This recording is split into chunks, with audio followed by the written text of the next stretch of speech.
ओम शांति। आज 12 जनवरी 2023 के साकार मधुर महावाक्य हैं। आज परम सतगुरु के वरदानों से झोलियां भरने का दिन, वरदानी दृष्टि पाने का दिन है। आँख खुलते ही परम सतगुरु ने बहुत ही सुंदर और सुखद वरदान दिया। अपनी शक्तिशाली दृष्टि द्वारा अनेक आत्माओं को भी शक्तिशाली बनाने वाले पूजनीय और गायन योग्य भव। आप आत्माओं की शक्तिशाली स्थिति अनेक आत्माओं के लिए वरदान है। आप अनेक आत्माओं को अनुभव का दान देने वाले हो। ऐसी महादानी आत्माओं का गायन भी होता है, पूजन भी होता है। आपके द्वारा प्राप्त की हुई प्राप्तियों को अनेक आत्माएं गाती रहेंगी। इसलिए आप अपनी शक्तिशाली दृष्टि से अनेक आत्माओं का कल्याण करने वाले बनो। बहुत ही विशेष बात आज बाबा ने समझाई कि बाबा जब आते हैं तो मनुष्य को देवता बनाने का हुनर सिखाते हैं। यही हुनर हम बच्चों को भी सीखना है। यही सेवा करनी है जिससे मानव देव बन जाए। गाया जाता है, मानुष से देवता किए करत न लागी वार। बाबा ही आकर श्रीमत देते हैं। श्रीमत पर आप अपना तन मन धन सब सफल करते हो, जिससे आप स्वर्ग के मालिक बन जाते हो। विश्व का मालिक बनने से पहले पूरा पूरा बैगर बनना है, अर्थात मेरा कुछ भी नहीं, सब कुछ बाबा आपका है। अपना सब कुछ बाबा को दे देना है, बुद्धि से समर्पित कर देना है। बाबा बच्चों को सावधानी देते कि माया बहुत चतुर है, वो आपका बुद्धियोग भटकाती रहेगी। बाबा जब मिलते हैं तो पूछते हैं, राजी खुशी हो? माया ने बेहोश तो नहीं कर दिया? बाबा की श्रीमत पर चलते रहेंगे तो माया कभी बेहोश नहीं कर सकेगी। कदम कदम पर बाबा से श्रीमत लेते रहना है। कभी ओम शांति। Good morning. बाबा कहते, मीठे बच्चे, बाप उस्ताद ने तुम्हें मनुष्य देवता बनने का हुनर सिखाया है। तुम फिर श्रीमत पर औरों को भी देवता बनाने की सेवा करो। प्रश्न है, अभी तुम बच्चे कौन सा श्रेष्ठ कर्म करते हो जिसका रिवाज भक्ति मार्ग में चला आता है? उत्तर है, तुम अभी श्रीमत पर अपना तन मन धन, भारत तो क्या विश्व के कल्याणार्थ अर्पित करते हो। इसी का रिवाज भक्ति मार्ग में मनुष्य ईश्वर और दान करते हैं। उन्हें फिर उसके बदले दूसरे जन्म में रजाई घर में जन्म मिलता है। और तुम बच्चे संगम पर बाप के मददगार बनते हो तो मनुष्य देवता बन जाते हैं। गीता है, तूने रात गवाई सोए के, दिवस गवायो खाए, हीरा जन्म अमोल कौड़ी बदले जाए। ओम शांति। बाप बच्चों को समझाते हैं। जब बच्चे उन्हें समझते हैं तब फिर औरों को भी समझाते हैं। नहीं समझते तो औरों को भी समझा नहीं सकते। अगर खुद समझते औरों को समझा नहीं सकते तो गोया कुछ नहीं समझते। कोई हुनर सीखता है तो उसको फैलाता है। ये हुनर तो बाप उस्ताद से सीखा है कि मनुष्य देवता कैसे बनाया जाता है। देवताएं जिनके चित्र भी यादगार हैं, मनुष्य को देवता बनाते, गोया वो देवता भी नहीं है तभी बनाते हैं। देवताओं के गुण गाए जाते हैं कि वो सर्वगुण संपन्न, 16 कला संपूर्ण, संपूर्ण निर्विकारी, मर्यादा पुरुषोत्तम थे। जहाँ कोई मनुष्य के ऐसे गुण नहीं गाए जाते। मनुष्य मंदिरों में जाकर देवताओं के गुण गाते हैं। बल पवित्र तो सन्यासी भी हैं, परंतु मनुष्य उनके ऐसे गुण नहीं गाते। वह सन्यासी तो शास्त्र आदि भी सुनाते हैं, देवताओं ने तो कुछ नहीं सुनाया, वो तो संपूर्ण है। वह तो प्रारब्ध भोगते हैं। इससे पहले जन्म में पुरुषार्थ कर मनुष्य देवता बने थे। अभी कोई में भी देवताओं जैसे गुण नहीं है। जहाँ गुण नहीं है तो जरूर वहाँ अवगुण है। सतयुग में इसी भारत में यथा राजा रानी तथा प्रजा सभी सर्वगुण संपन्न थे। सतयुग में इसी भारत में यथा राजा रानी तथा प्रजा सभी सर्वगुण संपन्न थे।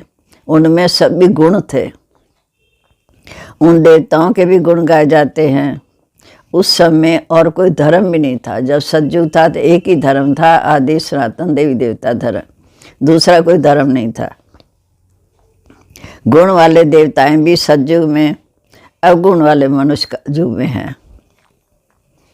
अब ऐसे अवगुण वाले मनुष्य को देवता कौन बना सकता है? गाया हुआ भी है, मनुष्य देवता की करत न लागी वार। ये महिमा तो एक परमपिता परमात्मा की है तो देवताएं भी मनुष्य, परंतु उनमें गुण हैं और उनमें अवगुण हैं। कलयुगी आत्मा में अवगुण हैं, सतयुगी आत्मा में गुण हैं। गुण प्राप्त होते हैं बाप से, जिसको सतगुरु भी कहते हैं। अवगुण प्राप्त होते हैं माया रावण से। इतने गुणवान फिर अवगुणी कैसे बने? सर्वगुण संपन्न फिर सर्व अवगुण संपन्न कैसे बनते हैं? ये तुम बच्चे जानते हो। गाते भी हैं, मुझ निर्गुण हारे में कोई गुण नहीं। देवताओं के जितने गुण गाते हैं, इस समय वो गुण किसी में भी नहीं है। खान पान आदि देखो कितना गंदा है। देवताएं हैं वैष्णव संप्रदाय, इस समय के मनुष्य रावण संप्रदाय। सिर्फ ड्रेस को नहीं देखना है, देखा जाता है खान पान और भिखारीपन को। बाप खुद कहते हैं, मुझे भी भारत में ही आना पड़ता है। ब्रह्मा मुख वंशावली ब्राह्मण ब्राह्मणियों द्वारा स्थापना का कार्य करता हूँ। ये ब्राह्मणों का यज्ञ है। वो हैं ब्राह्मण कुख वंशावली और तुम बच्चे हो ब्रह्मा मुख वंशावली, फर्क है। तो सौकार लोग जो यज्ञ रहते हैं उसमें जिस्मानी ब्राह्मण होते हैं। ये है बेहद का बाप, जो सौकारों से सौकार, राजाओं का राजा बनाने वाला। सौकारों का सौकार क्यों कहा जाता? क्योंकि सौकार भी कहते हैं हमको ईश्वर ने धन दिया। फिर वो ईश्वर दान करते हैं तो दूसरे जन्म में सौकार का जन्म लेते हैं। इस समय तुम शिव बाबा को सब कुछ तन मन धन अर्पण करते हो, तभी कितना ऊंच पद पाते हो। इस समय तुम शिव बाबा को सब कुछ तन मन धन अर्पण करते हो, तभी इतना ऊंच पद पाते हो। तुम श्री मत पर इतने ऊंच कर्म करना सीखते हो तो जरूर तुमको फल तो मिलना चाहिए। तन मन धन अर्पण करते हो, वह भी ईश्वर अर्थ, ब्रह्मा के थ्रू। ये रिवाज भारत में ही है। तो बाप तुमको इस समय अच्छे कर्म करना सिखाते हैं। तुम ये कर्तव्य सिर्फ भारत तो क्या सारी दुनिया के कल्याणार्थ करते हो, तो उसका एवजा फल तो मिलता है। जो श्रीमत पर जैसा कर्म करते हैं ऐसा फल मिलता है। जो श्रीमत पर ऐसा कर्म करते हैं तो उसका फल भी अच्छा मिलता है। कौन श्रीमत पर चल मनुष्य को देवता बनाने की सेवा करते हैं, कितना जीवन परिवर्तन हो जाता है। श्रीमत पर चलने वाले तो ब्राह्मण ठहरे। बाप कहते हैं, मैं ब्राह्मणों द्वारा शूद्रों को बैठ राजयोग सिखाता हूँ। 5000 वर्ष की बात है। भारत में ही देवी देवताओं का राज्य था। चित्र दिखाने चाहिए। चित्रों बगैर तो समझ नहीं सकते कि जहाँ कौन सा नया धर्म है। तो शायद विदेश से आता है। चित्र दिखाने से समझेंगे कि ये भी देवताओं को मानते हैं। तो समझना है कि श्री नारायण के अंतिम 84वें जन्म में परमपिता परमात्मा ने प्रवेश किया। फर्स्ट जन्म श्री नारायण और अंतिम जन्म में फिर शिव बाबा ने आकर शूद्र से ब्राह्मण बनाया, ब्रह्मा तन में प्रवेश किया। और राजयोग सिखा रहे हैं, ये उनके 84वें जन्म का भी अंत है। जो सूर्यवंशी देवता थे उन सभी को आकर फिर से राजयोग सीखना है। ड्रामानुसार पुरुषार्थ भी ज़रूर करेंगे। तुम बच्चे अभी सन्मुख सुन रहे हो और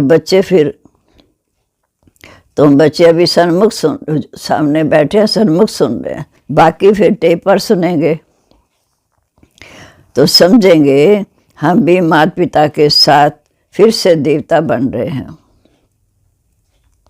इस समय 84वें जन्म में पूरे बेघर जरूर बनना है। आत्मा बाप को सब कुछ सरेंडर करती है। ये शरीर भी अश्व है जो सा होता। आत्मा खुद बोलती है कि हम बाप के बच्चे बने हैं। हमारा तो एक शिव बाबा, दूसरा न कोई। मैं आत्मा इस जीव द्वारा, शरीर द्वारा परमपिता परमात्मा के डायरेक्शन अनुसार सेवा कर रही हूँ। बाप कहते हैं योग भी सिखाओ, सृष्टि चक्र कैसे फिरता है वह भी समझाओ। जिसे सारा चक्र पास किया होगा वह इन बातों को समझेंगे ज़रूर। जो इस चक्र में आने वाला नहीं होगा वो ठहरेगा नहीं। ऐसे नहीं कि सारी सृष्टि आएगी, इसमें प्रजा ढेर आएगी, राजा रानी तो एक होता है। जैसे श्री लक्ष्मी नारायण एक गाया जाता है, राम सीता एक गाया जाता है, प्रिंस प्रिंसेस तो और भी होंगे, मुख्य तो एक होगा। तो ऐसा राजा रानी बनने के लिए बहुत मेहनत करनी है। साक्षियों देखने से पता पड़ता है ये साहूकार रजाई कुल का है या गरीब कुल का है। इसलिए बाबा पूछते हैं राजी खुशी हो। ऐसा कोई बीमार हो पड़ते फिर बच्चे उनके पास जाते हैं, उनको राजयोग सिखाने के लिए संजीवनी बूटी देते हैं जिससे वह सुरजीत हो जाते हैं। जो श्रीमत को छोड़ पर मन मत पर चलते हैं, माया एकदम उनको बेहोश कर देती है। वास्तव में संजीवनी बूटी ये ज्ञान की है। इसमें माया की बेहोशी उतर जाती है। ये बातें सभी इस समय की है। सीताएं भी तुम हो। राम आकर रावण से तुमको छुड़ाते हैं। अब तुमको फिर से बाप आए हैं रावण के चंबे से छुड़ाने के लिए। बाबा को तो बच्चों तरस पड़ता है। देखते हैं कैसे माया आकर बच्चों की बुद्धि को फेर देती है। राम की बुद्धि फेर रावण की तरफ चले जाते हैं। उनको कहा जाता आश्चर्यवत बाप का बनंती, फिर रावण का बनंती। माया बड़ी दुस्तर है, इसलिए श्रीमत कभी नहीं छोड़नी चाहिए। चढ़ाई है अपनी मत माना रावण की मत, उस पर चले तो बहुत घुटका खाएंगे, बहुत बदनामी कराते हैं। ऐसे सभी सेंटर्स पर हैं, अपना नुकसान करते हैं। सर्विस करने वाले रूप बसंत कभी छिपे नहीं रह सकते, क्योंकि दैवी राजधानी स्थापन हो रही है। इसमें सभी अपना अपना पार्ट ज़रूर बजाएंगे, दौड़ी लगाएंगे ताकि हमारा कल्याण हो जाए। कल्याण भी एकदम स्वर्ग के मालिक जैसे माँ बाप तख्त नशीन होते तो बच्चों को भी होना है। बाप को फॉलो करना है, नहीं तो अपना पद कम कर देंगे। तुम जानते हो कि मंदिर होने चाहिए एक दिल वाला बाप का, ये एक ही काफ़ी है। लक्ष्मी नारायण के मंदिर से क्या होगा? लक्ष्मी नारायण को कल्याणकारी नहीं है। शिव का मंदिर बनाते हैं, वह भी अर्थ रहित, उसका ऑक्यूपेशन जानते नहीं। मंदिर बनाए ऑक्यूपेशन को ना जाने तो क्या कहेंगे? जब स्वर्ग में देवताओं के मंदिर तो है नहीं, तो जो मंदिर बनाते हैं उनसे पूछना चाहिए लक्ष्मी नारायण कब आए थे, उन्होंने आकर क्या सुख दिया? कुछ समझ नहीं सकते। इससे सिद्ध है कि जो गुणवान हैं उन्होंने जाकर गुणवान के मंदिर बनाए। अब गुण वालों ने गुणवान के मंदिर बनाए। तो बच्चों को सर्विस का बहुत शौक़ होना चाहिए। बाबा को सर्विस का बहुत शौक़ है, तब तो ऐसे चित्र बनाए। बाल चित्र शिव बाबा बनाते हैं, परंतु बुद्धि दोनों की चलती है, शिव बाबा की भी ब्रह्मा बाबा की भी। अच्छा, मीठे मीठे सिक्के लद्दे बच्चों प्रीत, माता पिता बाप दादा का याद प्यार, गुड मॉर्निंग। रूहानी बाप की रूहानी बच्चों को नमस्ते। हम रूहानी बच्चों की रूहानी बाप दादा को नमस्ते। नमस्ते बाबा, गुड मॉर्निंग। शुक्रिया बाबा। अब है रात्रि क्लास, जहाँ सभी बैठे समझते हैं कि हम आत्माएं हैं। हमारे सामने बाप बैठा है। आत्म अभिमानी हो बैठना इसको कहा जाता है। सभी ऐसे बैठ नहीं सकते हैं कि हम आत्मा हैं, बाबा के सामने बैठे हैं। अब बाबा हमने याद दिलाया तो समृद्धि आएगी, तो अपने ऊपर अटेंशन देंगे। और जो बच्चे बाप की याद में बैठे हैं वो कमाई कर रहे हैं। बाप को देखने से ही बाबा याद पड़ेगा। नंबरवार पुरुषार्थी अनुसार पुरुषार्थी तो हैं, कोई कोई पक्की आदत पड़ जाती है कि हम आत्मा हैं, शरीर नहीं। बाप नॉलेज फुल है तो बच्चों को भी सारी नॉलेज देते हैं। अभी वापस जाना है, चक्र पूरा होता, अभी पुरुषार्थ करना है। कहा जाता बहुत गई थोड़ी रही, थोड़ी की पुनाद। इम्तिहान के दिनों में फिर पुरुषार्थ करने लग पड़ते हैं। बच्चों का पुरुषार्थ तो चलता रहता है, देह अभिमान के कारण विकर्मी बन जाते हैं। फिर उसका 100 गुना दंड बन जाएगा, क्योंकि हमारी निंदा कराते। ऐसे कर्म नहीं करने चाहिए जो बाप का नाम बदनाम हो। इसलिए गाते हैं सतगुरु का निंदक ठौर। ठौर माना बादशाही। पढ़ाने वाला बाप है, कहाँ भी सत्संग में एम ऑब्जेक्ट नहीं। ये हमारा राजयोग है। जैसे और कैसे मुख से कुछ कह ना सके कि हम राजयोग सिखाते हैं। वह तो समझते हैं शांति में सुख है, वहाँ तो ना सुख है ना दुख की बात है। शांति धाम में ना सुख है ना दुख, शांति शांति है। बच्चे जानते हैं कि हम आत्माएं शरीर धारण कर पाठ बजाती हैं। ये सारा राज बाप बैठ के समझाते हैं। बच्चे जानते हैं हम आत्माएं शरीर धारण कर इसे पाठ बजाते हैं। ये सारा राज बाप बैठ समझाते हैं। तुम बच्चों को अंदर में अतीन्द्रिय सुख रहता है, अंदर में खुशी रहती है। ये देही अभिमानी है। तो बाप समझाते भी हैं कि हम स्टूडेंट हो, जानते हम देवता स्वर्ग के मालिक बनने वाले हैं। सिर्फ देवता नहीं, हाँ विश्व के मालिक बनने वाले हैं। ये अवस्था तब रहेगी स्थायी जब कर्मातीत अवस्था होगी। हिसाब किताब चुकतू करेंगे। तुम समझते हो कि हम ईश्वरी परिवार में हैं, स्वर्ग की बादशाही मिलनी ज़रूर है। जो जास्ती सर्विस करते हैं, बहुतों का कल्याण करते हैं, तो ज़रूर उनको ऊंच पद मिलेगा। बाबा ने समझाया ये योग की बैठक यहाँ हो सकती है, सेंटर पर कम होती है। मधुबन तो खाली होते हैं। 4 बजे आना, योग में बैठना। जितना योग में रहेंगे उतने विकर्म विनाश होंगे। बुद्धि में ज्ञान धारण होना चाहिए। हम आत्मा हैं, उनका ये अकाल तख्त है। आदत पड़ जानी चाहिए कि हम आत्मा रूप में भाई भाई हैं। भाई से हम बात करते हैं।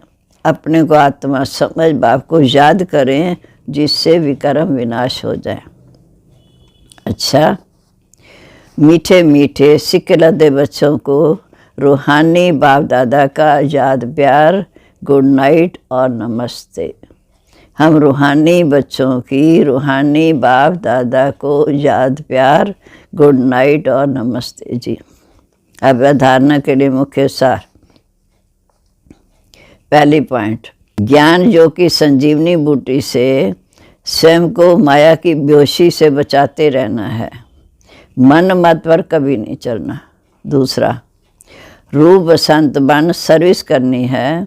माता पिता को फॉलो कर तख्त नशीन बनना है। अब आज का वरदान, अपनी शक्तिशाली स्थिति द्वारा दान और पुण्य करने वाले पूजनीय और गायन योग्य भव। अपनी शक्तिशाली स्थिति द्वारा दान और पुण्य करने वाले पूजनीय और गायन योग्य भाव। अंतिम समय में जब कमज़ोर आत्माएं आप संपूर्ण आत्माओं द्वारा प्राप्ति का थोड़ा भी अनुभव करेंगी, यही अंतिम अनुभव के संस्कार लेकर आधा कल्प के लिए अपने घर में विश्रामी होंगी, अर्थात शांति धाम में रहेंगी। फिर द्वापर में भक्त बनकर आकर पूजन और गायन करेगी। इसलिए अंत की कमज़ोर आत्माओं के प्रति महादानी वरदानी बन अनुभव का दान और पुण्य करो। ये सेकंड की शक्तिशाली स्थिति द्वारा किया हुआ दान और पुण्य आधा कल्प के लिए पूजनीय और गायन योग्य बना देता है। अब है स्लोगन। परिस्थितियों में घबराने की बजाय साक्षी हो जाओ तो विजयी बन जाएंगे। और अब सुनते हैं आज का अव्यक्त ज्ञान मोती।